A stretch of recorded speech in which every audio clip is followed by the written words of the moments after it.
Telangana Madiga reservation పోరాట సమితి ఈరోజు రాష్ట్ర ముఖ్య నాయకుల సమావేశానికి వివిధ జిల్లాల నుంచి రాష్ట్ర నాయకులు అంతా కూడా ఇక్కడికి రావడం జరిగింది.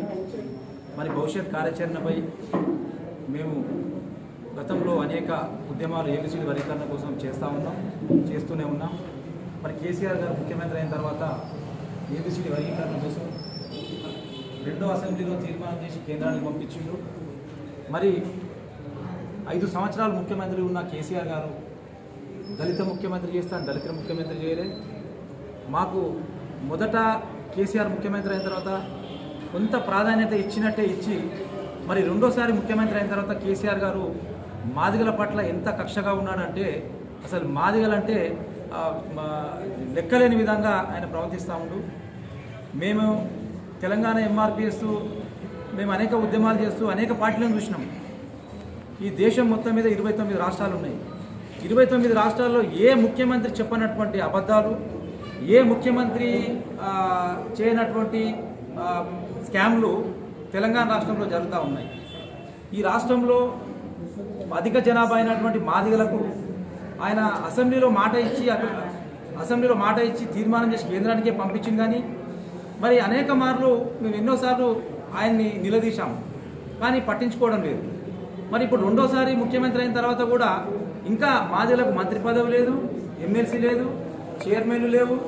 మరి మేము ఆయన్ని అవన్నిటి మీద కూడా ఎన్నోసార్లు అడిగినాం. మరి ఇప్పుడు ముఖ్యమంత్రి గారు కేంద్రానికి చేయాల్సినటువంటి సిఫార్సు ఈ రాష్ట్రం నుంచి అసెంబ్లీ తీర్మానం చేసి పంపించాము. మరి ఏబిసిడి చేయండి, ఏబిసిడి చేస్తే బాగుంటుందని చెప్పి ఒక్కసారి కూడా మాట్లాడలేదు. మరి సుప్రీంకోర్టులో ఉన్నటువంటి 5 మందితో కూడిన ధర్మాసనము ఏబిసిడి రాష్ట్రాలు చేసుకోవచ్చు, అది జనాభా నిష్పత్తి ప్రకారం ఒక్కొక్క రాష్ట్రంలో ఒక్కొక్క రకంగా ఉందని చెప్పి ఆ కింది బెంచ్ చెప్పింది. మరి కింది బెంచ్ పై బెంచ్ కూడా పంపించింది. మరి ఈ రాష్ట్రంలో ముఖ్యమంత్రి మాదిగల పట్ల ప్రేమ ఉంటే, మాదిగలంటే గౌరవం ఉంటే, మాదిగల పట్ల నేను పెద్ద మాదిగని అవుతా, నా భుజాలపై వేసుకుంటా అని వర్గీకరణ అని చెప్పిన ముఖ్యమంత్రి సుప్రీంకోర్టులో మంచి న్యాయవాదులను పెట్టి ఏబిసిడి అయ్యేంత వరకు ఆయన ఆ కేసులో ఇంప్లీడ్ కావాలని చెప్పి ఒక డిమాండ్ ఉంది. మరి అదేవిధంగా కేంద్ర ప్రభుత్వం కూడా మేము అధికారంలోకి వస్తే 100 రోజులు చేస్తామని చెప్పి కేంద్ర ప్రభుత్వము మాకు హామీ ఇచ్చింది, మాట ఇచ్చింది. మరి ఇప్పుడు సుప్రీంకోర్టులో ఉన్నటువంటి ఈ కేసు మీద బీజేపీ ప్రభుత్వంలో ఉన్న పెద్దలు మాట్లాడాలి కంపల్సరీ. ఎందుకంటే పై బెంచ్ కనుక 9 మందితో కూడిన ధర్మాసనం కనుక మాకు రిజర్వేషన్లు చేసుకోవచ్చు అని చెప్పి జడ్జిమెంట్ ఇచ్చినా, గైడ్ లైన్ ఇచ్చినా, మరి పార్లమెంట్లో చట్టం చేయాలి. పార్లమెంట్లో రాష్ట్రాలు చేసుకున్నటువంటి చట్టాన్ని చేస్తేనే మాదిగలకు న్యాయం జరుగుతుంది. అన్ని రాష్ట్రాల్లో వర్గీకరణ ఇంప్లిమెంట్ అవుతుంది. ఏ రాష్ట్రాల్లో వర్గీకరణ చేసుకోవడానికి ఆస్కారం ఉంటుందో ఆ రాష్ట్రాల్లో వర్గీకరణ చేసుకుంటారు. మరి మేము భవిష్యత్ కార్యాచరణ ఇప్పుడు ప్రకటిస్తూ ఉన్నాం. ఈ రోజు నుంచి వచ్చే నెల 25 తారీఖు వరకు రాష్ట్ర కమిటీలు, జిల్లా కమిటీలు, మండల కమిటీలు, గ్రామ కమిటీలు అన్నీ వేయాలి. మరి ఫిబ్రవరి 1 నుంచి మార్చి 1 వరకు రథయాత్ర ఉంటుంది. మరి మార్చి 1 తర్వాత ఏప్రిల్లో బహిరంగ సభ కూడా మేము కార్యక్రమం తీసుకుంటా ఉన్నాం. కేసీఆర్ గారు తెలంగాణ రాష్ట్రంలో మాదిగలను విస్మరించి చిన్న చూపు చూస్తే, ఏబిసిడి చేయకపోతే, మాదిగల పట్ల మాట్లాడకపోతే, దళితుల అన్యాయం మీద మాట్లాడకపోతే, దళితుల భూములు లాక్కుంటే ఆయన మాట్లాడకపోతే, భవిష్యత్తులో మొన్న జరిగినటువంటి దుబ్బాక ఎలక్షన్లో ఏ రకంగా ఆ బీజేపీని గెలిపించారో అదే రకంగా గ్రేటర్ హైదరాబాద్లో కూడా బీజేపీకి అధిక సీట్లు ఇచ్చి 2వ స్థానంలో నిలబెట్టిరో. మరి నాగార్జున సాగర్లో కూడా అక్కడ ఎలక్షన్ జరుగుతూ ఉంది, అక్కడ బై ఎలక్షన్ జరుగుతుంది. కాబట్టి కేసీఆర్ గారు సీరియస్గా వర్గీకరణ మీద, దళితుల మీద జరిగే దాడుల మీద కానీ మాట్లాడకుండా మౌనంగా ఉండి ఫామ్ హౌస్కు, ప్రగతి భవన్కే పరిమితమైతే భవిష్యత్తులో నాగార్జున సాగర్ ఎలక్షన్లో కూడా మరి మాదిగ ప్రజలందరూ కూడా, మాదిగ ఉపకులాలు కూడా బుద్ధి చెప్తారని చెప్పి ఈ సందర్భంగా తెలియజేస్తాం. జై మాదిగ. రాష్ట్ర అధ్యక్షుడు టీఎంఆర్పిఎస్ రాష్ట్ర అధ్యక్షులు సింగిరెడ్డి పరమేశ్వర్ మాదిగ గత 26 సంవత్సరాల నుంచి మాదిగ దండోర ఉద్యమం నడిపితే ఆ ఉద్యమంలో ఒక నాయకుడు మాదిగల జనాభాకు సంబంధించిన విషయంలో ప్రత్యేకంగా రిజర్వేషన్లు అమలు చేస్తారని చెప్పి మోసం చేసి, కుట్ర చేసి ఇప్పటికి కూడా వర్గీకరణ అమలు చేయించకుండా వివిధ రాజకీయ పార్టీలకు బానిసై ఇప్పటికి కూడా మాదిగలను మోసం చేస్తున్నందుకు అతన్ని వ్యతిరేకిస్తూ మల్లిదశ ఉద్యమాన్ని తీసుకొచ్చి టీఎంఆర్పీఎస్ తీవ్రమైన రాష్ట్ర స్థాయిలో దేశ స్థాయిలో జంతర్ మంతర్ దగ్గర ఎన్నో నిరసనలు ధర్నాలు రాస్తారోకాలు చేసి ఇప్పటి వరకు కూడా వర్గీకరణ అంశాన్ని ముందు తీసుకెళ్తున్న చరిత్ర టీఎంఆర్పీఎస్కి ఉన్నది. కాబట్టి ఇప్పుడు కేంద్ర బీజేపీ ప్రభుత్వం 2004లో మాది కేంద్రంలో వస్తే ఖచ్చితంగా 100 రోజుల్ని ఏబీసీ వర్గీకరణకు పార్లమెంట్లో ఆమోదం తెలుపుతామని చెప్పడం జరిగింది. అదేవిధంగా రెండోసారి టీఆర్ఎస్ ప్రభుత్వం కూడా ఖచ్చితంగా నా భుజాలపైన వేసుకొని కేసీఆర్ గారు కూడా నేను కూడా ఖచ్చితంగా అమలు చేయించడానికి సిద్ధపడదని చెప్పి, కానీ టీఆర్ఎస్ ప్రభుత్వం కానీ బీజేపీ ప్రభుత్వం కానీ మాదిగలను ఓటు బ్యాంక్ అని వాడుకొని మోసం చేసి ఇప్పుడు కూడా కాలవేశ్వరణ చేస్తూ ఉంది. కానీ నిజంగా సిద్ధశుద్ధి ఉంటే ఖచ్చితంగా కేసీఆర్ గారు కేంద్ర ప్రభుత్వంతో మాట్లాడి ప్రధానమంత్రితో మాట్లాడి ఖచ్చితంగా ఈ వర్గీకరణ పార్లమెంట్లో బిల్లు పెట్టించే శీతాకాల పార్లమెంట్ సమావేశాల్లో పెట్టించి మాదిగల ఇచ్చిన మాట నిలబెట్టుకోవాల్సిన కేసీఆర్ ఈ సందర్భంగా డిమాండ్ చేస్తూ ఉన్నాం. భవిష్యత్తులో ఎన్నో దాడులు జరుగుతున్నాయి. దాడుల విషయంలో కూడా కేంద్రం కానీ రాష్ట్ర ప్రభుత్వాలు కానీ నిర్లక్ష్యం చేస్తూ వివిధ వర్గాలను ఎన్కౌంటర్ చేస్తూ ఉంది. కానీ దళిత మహిళలను అత్యాచారం చేసి దాడులు చేస్తే వాళ్ళ పైన నిజంగా ఇప్పటి వరకు కూడా ఏ ప్రభుత్వం తెలంగాణ అంటే 2 తెలుగు రాష్ట్రాల ప్రభుత్వాల సీఎంలకు నిజంగా వాళ్ళకు చిత్తశుద్ధి లేదు. ఇంకోటి కూడా వాళ్ళు నిజంగా వాళ్ళంతా న్యాయం చేయలేకపోతున్న పరిస్థితులు వెంటనే వాళ్ళని కూడా అరెస్ట్ చేసి శిక్షించవలసిన అవసరము, ఎస్సీ చట్టాలను వెంటనే అమలు చేయాలని చెప్పి ఈ సందర్భంగా ఈ వేదిక ఈ సమావేశం ద్వారా డిమాండ్ చేస్తా ఉన్నాం. శ్రీరాములు టీఎంఆర్పీఎస్ జాతీయ అధ్యక్షుడు. ఈనాడు టీఎంఆర్పీఎస్ ఆధ్వర్యంలో రాష్ట్ర స్థాయి సమావేశం ఇక్కడ ఏర్పాటు చేసుకోవడం జరిగింది. ఈ సమావేశంలో భవిష్యత్ కార్యాచరణ రూపొందించుకొని మరి మేము ముందుకెళ్ళేటందుకు ఈ ప్రభుత్వాల మీద కేంద్ర రాష్ట్ర ప్రభుత్వాల మీద తిరుగుబాటు చేసేందుకు కూడా సిద్ధపడుతున్నామని చెప్పి ఈ సందర్భంగా తెలియజేస్తున్నాం. అదేవిధంగా కేసీఆర్ గారు ఈ 6 సంవత్సరాల పాలనలో ఎన్నడూ కూడా మాదిగలను మరి దగ్గర తీసిన పరిస్థితి లేదు. మాకున్నటువంటి హక్కులను కూడా కాళ్ళు రాస్తున్నటువంటి పరిస్థితి ఇక్కడ కనిపిస్తున్నది, స్పష్టంగా కనిపిస్తున్నది. మరి మాదిగ జాతి అత్యధిక జనాభా కలిగినటువంటి మా మాదిగ జాతి ఏదైతే ఉందో మరి ఈ జాతిని విస్మరించి మరి తక్కువ ఉన్నటువంటి వాళ్లకు పదవులు ఇస్తూ మరి వాళ్ళను పై స్థాయికి తీసుకురావడం జరుగుతుంది.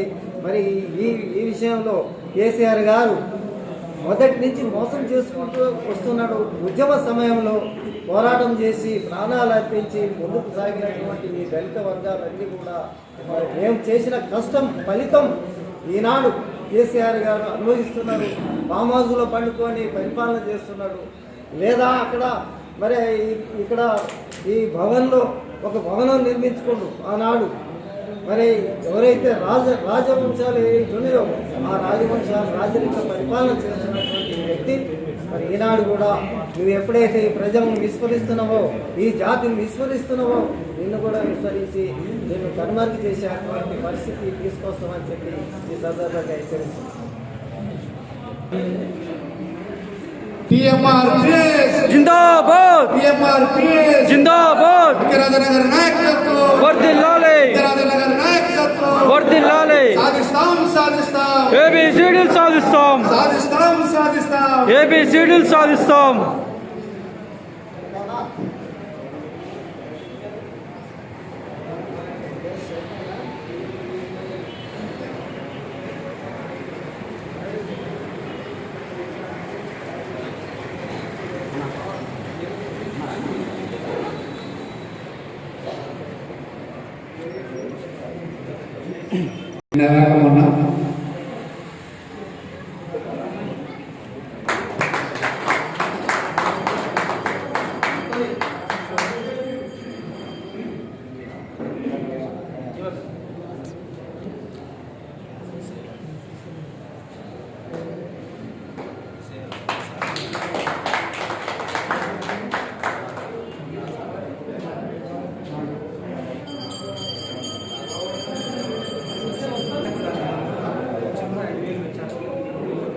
శ్రీశైలం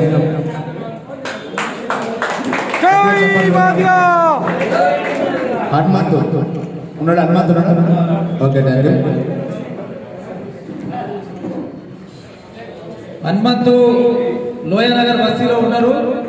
పెద్ద బస్తీ మాదిగా బస్తీ కాబట్టి రాజన్న నాయకత్వంలో బస్తీ సీనియర్ నాయకుడు రాజన్న నాయకత్వంలో మాదిగలని ఐక్యతను తీసుకొచ్చి తెలంగాణ ఎంఆర్పిఎస్ తీసుకున్న కార్యక్రమాలన్నింటినీ కూడా పెద్ద సంఖ్యలో అక్కడ జనాలు తీసుకురావాలని చెప్పి కోరుకుంటున్నాం. మరి ఇప్పుడు రాము కూడా ఎంఆర్పిఎస్లోకి ఆహ్వానించాం. ఆయన కూడా ఈ బాధ్యతలన్నింటినీ కూడా ఈరోజు నుంచి నిర్వహించాలని చెప్పి కోరుకుంటూ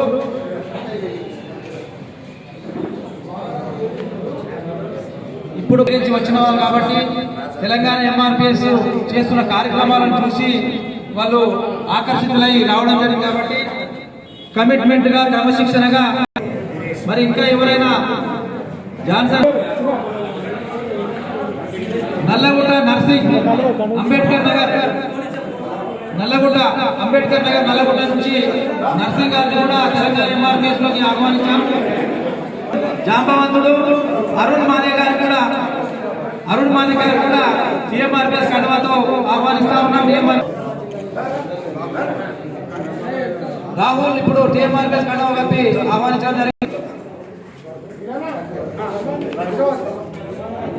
రసూల్పురా నుంచి వచ్చినటువంటి తమ్ముడు రఘు చాలా కీలకంగా పనిచేస్తున్నాడు. గ్రేటర్ హైదరాబాద్ లో చాలా యూత్ నాయకత్వం అంతా కూడా తన తమ్ముతో ఇవ్వడం ఉంది. కాబట్టి తెలంగాణ ఎంఆర్పిఎస్ కూడా బలోపేతం కూడా హైదరాబాద్ జిల్లాలో కీలకమైన బాధ్యతలు అప్పచెప్తాం. రేపు ఒక ప్రెస్ మీట్ ఉంటుంది. కొంతమంది ఇప్పుడు ఈరోజు జాయిన్ అయిన వాళ్ళని అందరినీ రేపు ప్రెస్ లో అనౌన్స్ చేస్తాం. కాబట్టి రేపు ఒక ప్రకాష్ గారు కూడా కడవ కప్పి టీఎంఆర్పిఎస్ లో ఆహ్వానిస్తా ఉన్నాం. జాతి పట్ల ప్రేమతో ఖచ్చితంగా పనిచేయాలని చెప్పి కోరుకుంటూ మీపై బాధ్యతని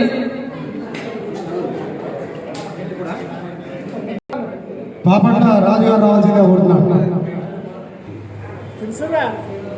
దినేష్ గారిని రావాల్సిందిగా కోరుతున్నాను. దినేష్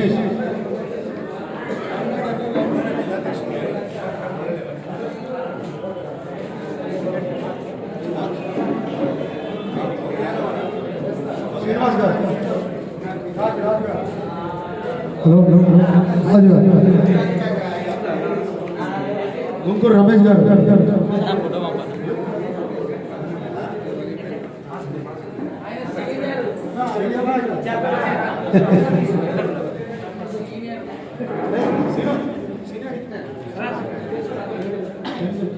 తీసుకో పర్సనల్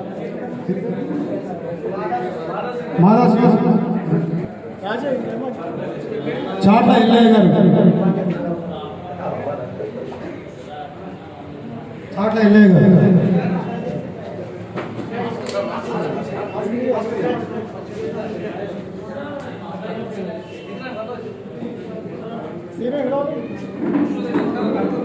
మన్నాల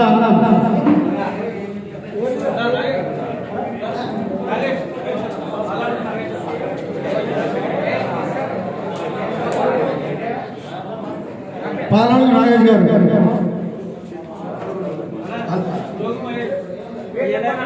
జోగు మహేష్ గారు రావాల్సిందిగా,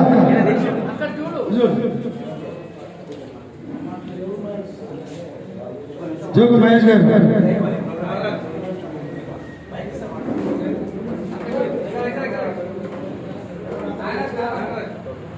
నాగరాజ్ గారు,